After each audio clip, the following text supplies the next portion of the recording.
Hello, Oh, nice sorry. internet. Hello. Oh, was that? Yeah, I was was down that here. deeper? Yeah, Yes. hello everybody. This is Ian and Jane doing Edinburgh Hi. Festival Fringe Day 10. 10. I was going to say day 11 for some No, reason. it's day 10. They all merge into one after a while. First show of the day, it was Jane's. Yes, Jane went to see while I did some editing. it was a lady whose show we saw last year, who we really liked. She's on the Free Fringe this year, and for various reasons, she's had very little publicity. And Ian couldn't go, and we can't get to the second show she's doing, but I suddenly realised I could get along to this. So it's called Darling, Darling, and I've got the... Oh, Do you want me to get it? Help you? yeah, I just need... I'll hold that. Yeah, sorry, I had it here ready, and it's... I'll be the microphone. There we go. It's worth mentioning you won't find this in the Fringe Programme No. because she. Do you want to explain the reasons why? Yeah, apparently, well, in the programme it says her show from last year, which is wrong. She's brought 2 new shows called Darling, Darling and In Pursuit, and I went to see Darling, Darling. And so the wrong details are in for the Apex venue, which then cancelled on the PBS Free Fringe because, and they've installed Hoots who pay, whereas the Free Fringe is free. Is free. Yeah. So that's what's happened. So anyway, the link that Jane's got down on here, I'll get from Jane, and we'll put it in the information down below, so that because it's on the freefringe.org is where you can find information about this show. Yeah.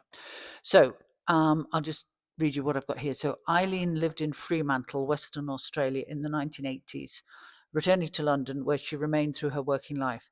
She explores her own story and those of others whose lives have been changed by migration. A love song to the places we have left.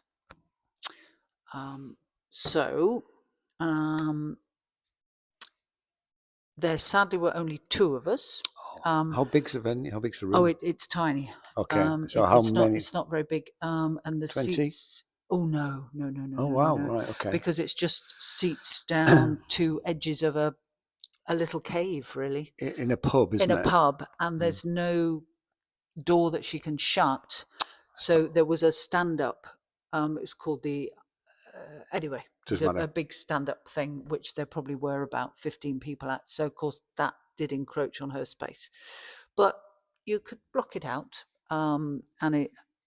Yeah. So, and interestingly, the other lady was from Tasmania.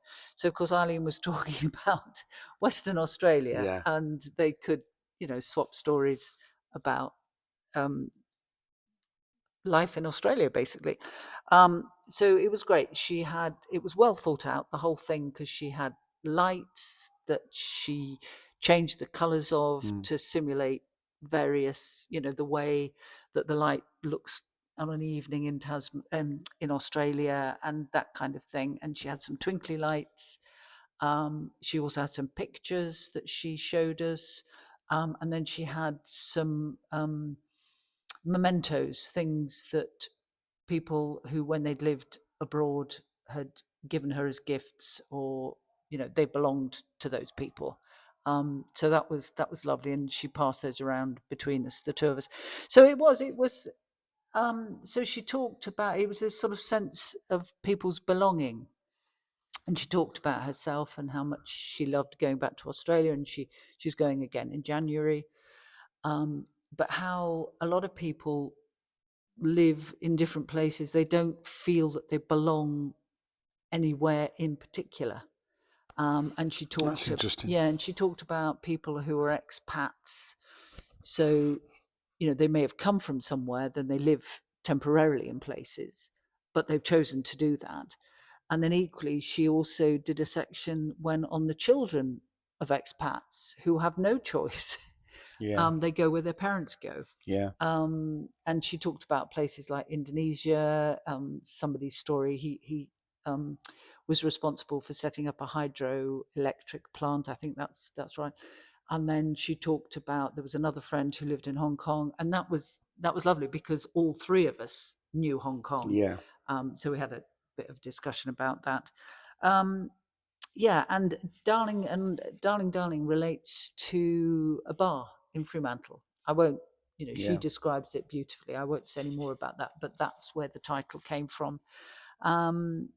And some really interesting facts and figures about Perth for interestingly, and I like facts and figures, as we know. But yeah, so it was very gentle. You'll need that for where it's Oh on. yeah. So. And actually, I need that again because that's got the dates on. I haven't got the dates written down, and I'm trying to see if I wrote anything else about it in my other bit. So we have a diary and we have notes from Jane. Yes. So no, that I think that sums it up. It was lovely. Good stuff. And deserves more people. Yeah. So the way that the Fringe, because this is the first show of the Free Fringe that either of us have been to this year. It's just the way it's worked out, really, because we normally we have got other shows to go to. It's pay what you want or pay what you can. So if you can't, if you're absolutely strapped for cash, you don't have to pay. But the idea being that really what you should be doing is paying what would be a normal price of a ticket. As we've seen in other videos, the normal price of a ticket between £8 and £18. So you make your own mind up as to. But I think the average we've decided is 12. I think the Fringe Society this year have said that the average is 12. So if you can afford it, it'd be great, especially if it's a very small amount of audience at something like this. And it just shows you what can happen at the Fringe. We saw her shows last year and we loved them.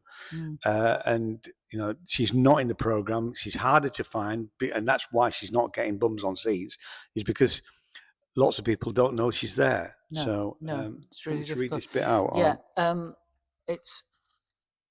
So she's on. So it's 11:15 to 12. Yeah. The dates. She's on. So today's the 10th. So she's on. Sorry, it's all. Yeah. Put it so together. 11th, 12th, 13th, 14th, 15th, 16th, 17th, 18th, 19th, 20th. Oh, she's right up there to 22nd. 22nd. So she's every day until the 22nd. Yeah. And she's in Whistle Binkies, which is at the top of Nidri Street. Because actually I've got it down as it being venue 158, but it didn't have venue 158. It says venue 158 here, but that's obviously some. But if you go up Nidri Street, there are 3 venues, and you go to almost to the top on the left, so you've got the Royal Mile in front of you. So it's past where the space. It's opposite. Space at Nidri Street. Opposite. It's opposite there. Opposite the space. I know exactly where you are. Yeah. And actually, if you look at the pub, it's called the Whistle Binkies. Yeah. And she's in the small room. So if you walk straight into the pub, straight in front of you, there are some steps. If you just hang about at the top, and Eileen will appear. So how many stars? So I'm going to give it a very good 3. Very good 3. So definitely worth seeing. Yeah. Okay. Lovely.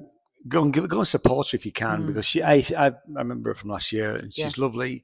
She deserves more bums on seats, She's and then if you don't, I was just going to say, you can decide how much to pay her. That's the whole point, So if you can give your time, and it's lovely. But she's worth it. Yeah, it is. Okay. Yeah. Okay. Thank you. See you next time. Bye-bye. Cheers. Bye-bye. Bye.